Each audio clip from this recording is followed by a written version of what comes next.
We're having fun up here. On the issue of Social Security, in 18 years, when the Social Security trust funds run out of money, you'll be 76. The Committee for a Responsible Federal Budget estimates your benefits could be cut by as much as $7,500 per year. What would your administration do to prevent this cut? First, we're going to protect Social Security, which was one of the greatest programs that the American government has ever done. It happened at a time when you would work your whole life, raising your kids, working, being a little league coach or a Sunday school teacher, and then you would retire into poverty. And Social Security has enabled people to retire with dignity and overwhelmingly not be in poverty. We have to keep it solvent, and we will keep it solvent. And we'll look for strategies like adjusting the payroll tax cap upward in order to do that. Here's what Hillary and I will not do, and I want to make this very plain. We will never, ever engage in a risky scheme to privatize Social Security. Donald Trump wrote a book, and he said Social Security is a Ponzi scheme, and privatization would be good for all of us.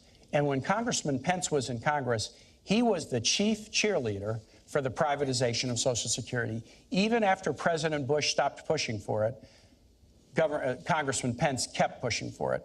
We're going to stand up against efforts to privatize Social Security, and we'll look for ways to keep it solvent going forward, focusing primarily on the payroll tax cap. Governor Pence, I'll give you an opportunity to respond. Well, thanks, Elaine. There they go again. Okay. All Donald Trump and I have said about Social Security is we're going to meet our obligations to our seniors. That's it. Go read the book. We've said we're going to meet the obligations of Medicare.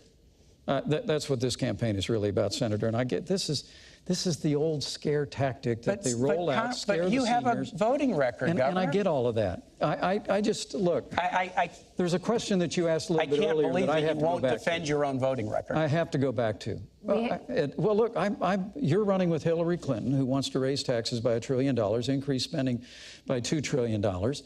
And you say you're going to keep the promises of Social Security. Donald Trump and I are going to cut taxes. We're going to reform government programs. You're going to raise taxes on the middle class. So we can meet the obligations of Social Security and Medicare. All right. If we stay on the path that your party has us on, we're going to be in a mountain range of debt, and we're going to face hard choices. Gentlemen, I want to move on now. You did ask us a question about debt, and the debt explosion on the Trump plan is much, much bigger than anything on the Clinton side.